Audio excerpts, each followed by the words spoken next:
বন্ধু, BKR goat ফার্মের পক্ষ থেকে সকলকে আমার হৃদয়ের ভালোবাসা জানিয়ে শুরু করছি আজকের প্রতিবেদনটি। আজকের প্রতিবেদনের প্রধান বা ভূমিকায় থাকছে শিমুল ফুল এবং ছাগল পালনে এর গুরুত্ব বা ভূমিকা। এখন বসন্তকাল, বিভিন্ন বৃক্ষ তাদের পাতা ঝরাচ্ছে, একদিকে যেমন সোনালী বর্ণ, অন্যদিকে গজিয়ে উঠছে নতুন পাতা, যা দিচ্ছে সবুজের একটা অরণ্য। সেই অরণ্যের মাঝেই রয়েছে শিমুল গাছ। এই শিমুল গাছের ফুল আজকে তার আলোচনায় রয়েছে ছাগল প্রতিপালনে কি বিষয় অবলম্বন করে। তো বন্ধু, আমরা প্রকৃতি থেকে যে শিমুল ফুল পাই, তা আমাদের ফার্মে যে ব্রিডার থাকে, অনেক সময় ব্রিডার দুর্বল হয়ে পড়ে, ব্রিডারের যৌবন শক্তি যেন ক্ষীণ হয়ে যায়। এমতো অবস্থায় যদি আমরা শিমুল ফুল এই বসন্তকালে প্রতি বছর খাওয়াতে পারি, যতদিন আমরা পাই ততদিন, তাহলে বোঝা যাবে, তাহলে সেই ব্রিডার তার জীবন, তার যৌবন দ্বিগুণ হারে বৃদ্ধি পাবে। শিমুল ফুল যৌবনকে এগিয়ে নিয়ে আসে অনেকটা। তাই বন্ধু বলছি, জীবনের প্রথম অংশটাই যেন যৌবন। তাই বলা যায়, যৌবন না থাকলে জীবনটাই যেন মিথ্যে হয়ে পড়ে। তাই আপনার খামারে বিভিন্ন ধরনের সমস্যা হতে পারে। তো এই ধরনের সমস্যা যাদের ফার্মে আছে, যে ব্রিডার তার উত্তেজনা ক্ষমতা অনেকটা ক্ষীণ হয়ে গেছে, তাহলে এই বসন্তকালে ঝরে যাওয়া শিমুল ফুল আপনারা যদি যে কদিন পান প্রতিনিয়ত খাওয়াতে পারেন, তাহলে আপনার ব্রিডারের টেম্পারেচার দ্বিগুণ হারে বৃদ্ধি পাবে।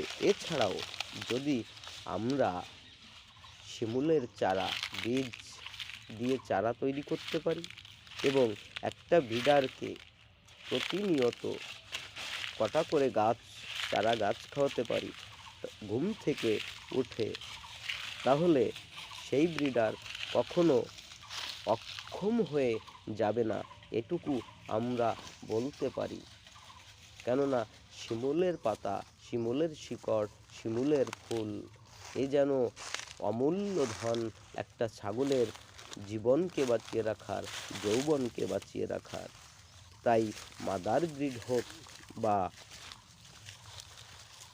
একটা পুরুষ ব্রিড হোক, যেটাই হোক, মেল ফিমেল, আমরা প্রত্যেককেই প্রত্যেকটা সময়, কাল এবং ঋতুর ফল, সবুজ ঘাস, এর পাশাপাশি বিভিন্ন ধরনের ফুল ফল, যেমন এখন এই বসন্তকালে ভাট গাছগুলি তাদের পাতাকে অনেকটা হারিয়ে ফেলেছে, খেয়ে ফেলেছে তাদের পাতা বিভিন্ন পোকায়।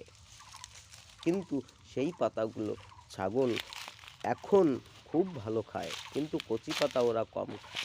এইভাবে যদি আমরা প্রকৃতি থেকে বুঝে বুঝে প্রত্যেকটা বিষয়ে, বিভিন্ন সময়ের খাবার ওরা কখন কি চায়, কখন কোনটা ভালো লাগে, একই খাবার নিত্যদিন হয়তো আমাদেরও ভালো লাগে না, তাহলে ওরা পশু, ওদের কিভাবে ভালো লাগতে পারে? সেই যে ভাবনাটা আমাদের ভিতরে জাগরণ করতে হবে।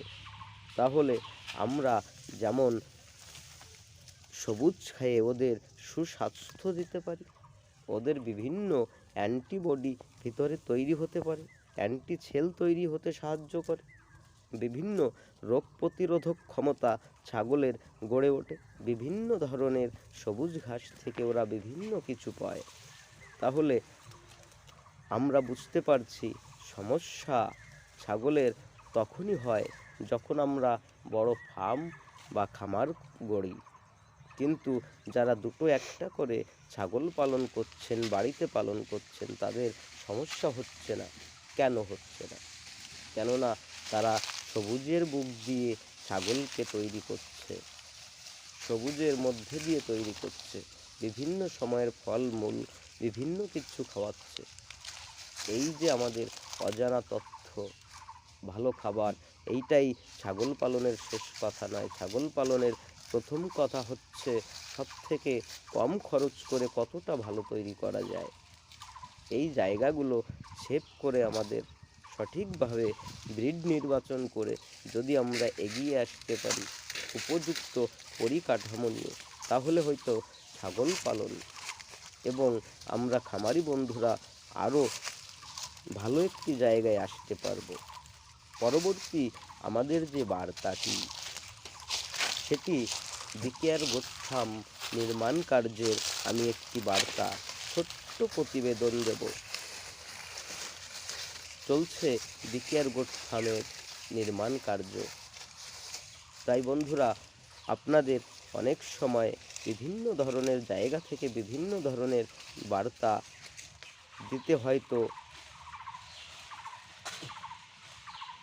একটু অপ্রস্তুত।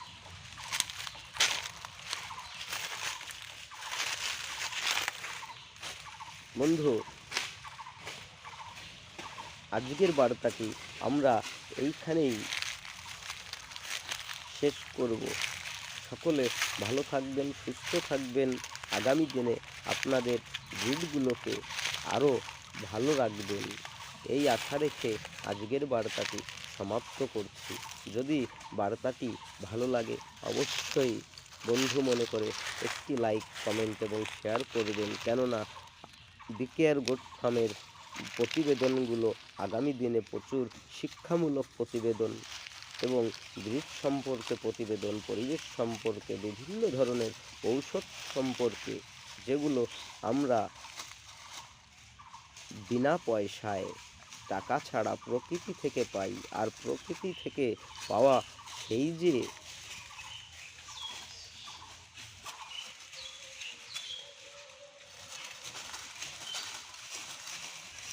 ঔষধ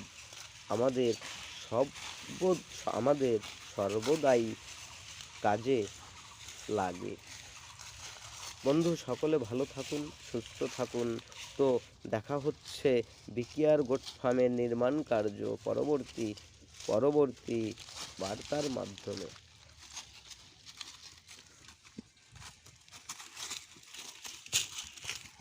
আয়।